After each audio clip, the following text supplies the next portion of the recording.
The coffee world's current item of lust is the key grinder, a sleek new countertop monument to home coffee from Weber workshops. The grinder caught the eye of many around the world, with the Indiegogo pre-order campaign raising over $2.5 million in just the first 2 days live.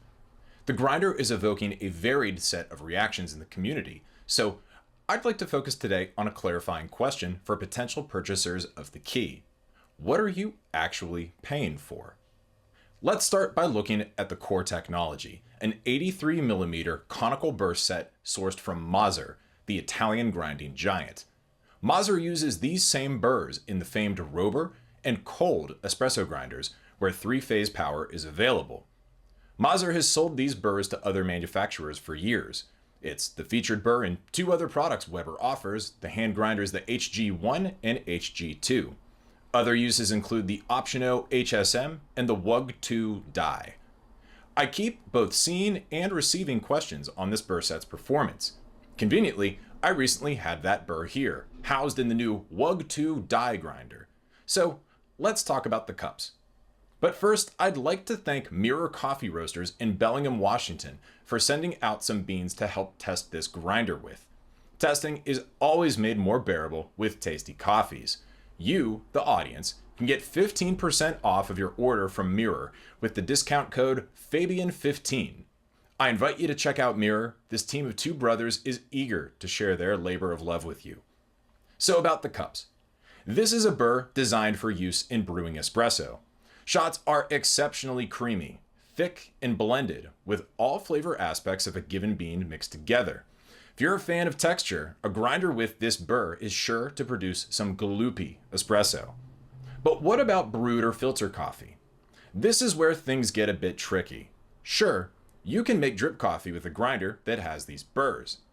But the strengths the set has in helping to prepare espresso serve as a hindrance when making much more dilute beverages like drip coffee. The intense blending of particles and flavors can result in cups that can be simultaneously bitter and sour, all while seeming to be potentially weak. The 83mm conical burr set from Mazzer will fall behind when put up against a grinder utilizing burrs designed to be used in filter coffee brewing. Let's move on to aesthetics. The key is beautiful. I'll be upfront and say I think it's the nicest grinder visually ever made. It's sleek and unobtrusive. It's something designed to look good rather than just repackage useful parts in a box. And as someone that just had that type of product here, the high design of the key makes me weak. The key looks like everything I wish the VersaLab was. The function-first design, keeping the profile slim and oriented around direct access to the burrs. If you hope your kitchen may someday make the pages of Architectural Digest, the key looks like a solid step in that direction for you. Beyond how something looks, there's the experience of actual use, the workflow. I do have to step into speculation here, as I can only base this on media from Weber's sites, along with my use of their products and of others before. The Magic Tumbler appears to be an upgraded version of a tool I still use all the time, the blind tumbler. This dosing chamber and funnel is fantastic for collecting grounds, then redistributing them. The Magic Tumbler upgrades this by attaching it directly to the grinder housing with magnets, ensuring your ground coffee goes into the funnel rather than your counter. And it doesn't stop there. There's a new auger system that is intended to replicate WDT, the Weiss distribution technique, or as normal people would just call it, stirring the grounds to properly mix the particles. Whether that function will work as intended is an open question until units land on kitchen counters this October. So what is the key competing against? Ignoring grinders also using the 83mm conical Mazzer set, two strong entries come to mind, Niche Zero and the Kafatek MC4. Let's start with the Niche. It's a now legendary grinder, utilizing again a conical burr from Mazzer. This time it's a 63mm conical, featured in their Coney grinder. The Coney is an espresso grinder in design, but clever people have taken notice of a feature of the burr. There's much less aggressive particle and flavor blending with this burr set compared to the 83mm conicals. Though I still do prefer dedicated filter coffee burrs for brewing dilute beverages, the 63mm burr does a solid job in helping to produce a balanced cup with good strength. Niche advertising the grinder for use across all styles of coffee brewing rings true to me. There's even a coffee company on the west coast of the United States that uses the Coney with its 63mm burrs for filter coffee. That's Coava in Portland and San Diego.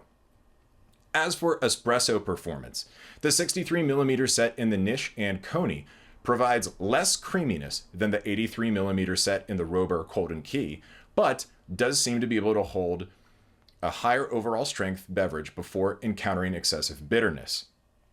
The Kafatek MC4 is a fun twist.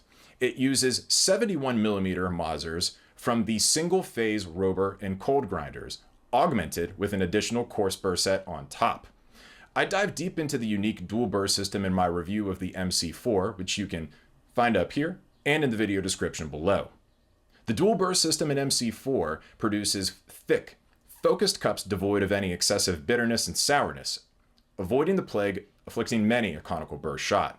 Again, this is a system designed for brewing espresso, but in a pinch can be used for acceptable filter coffee performance. In terms of value for the dollar based on the burrs in their respective cups, I'm hard-pressed to call the Key a good performance to dollar ratio. Niche Zero owners will be able to tell the difference between it and the Key, but that doesn't mean it'll be a trade-off one likes, especially considering you could get multiple niches for the price of just one Key. When the Key is sold at the full asking price of around $2,000 US, that's within striking distance of the Kafatek MC4, a grinder whose burr set I personally enjoy more to a much greater degree than the 83mm Conical Mazzer set. Before I move away from the burrs, there is a bit more information I think we should cover. Remember when I mentioned three-phase power earlier? The Robur and Kold come in two electrical configurations, one for one phase, the other for three, depending on your electrical hookups. But that's not the only change. The lower powered units actually use a different burr, a 71mm conical, rather than the power-hungry 83s. So why would Mazzer offer grinders under the same name with different parts? Well, we've heard a lot over the years about the difference between the sets, or really, about how they taste the same. Early model HG1 grinders actually gave you a choice of the 71 or 83 conical sets, and community discussion made clear that they, for all intents and purposes, produce the same cup. I have no technical explanation for this well-documented phenomenon, just the word of respected community leaders and the operational decisions of Mazzer. There is one field the Key looks posed to beat the Niche and MC4 in: availability. No doubt the Key will win out if the other grinders are out of stock and someone can afford it. The continual lack of supply for both the Niche Zero, MC4, and other single-dosing grinders like them shows a glaring opportunity for a well-financed operation to churn out the requisite supply, and Weber Workshops seems to be the best positioned for that need. So what are you getting when you pony up for the Key? Aesthetics, workflow, and most likely availability. It's simply the nicest looking grinder I've ever seen, which for many will be enough to say, take my money. The magnetic grounds chamber that is the Magic Tumbler appears to be a solid evolution of existing powerful tools, and if the integrated WDT tool works as advertised, it will save a user from needing to take an extra step in preparing their morning espresso. So now I turn to you. Did you order the Key? Do you have any of the other grinders I mentioned earlier? Let me know your thoughts in the comments down below. And till next time, keep on drinking great coffee.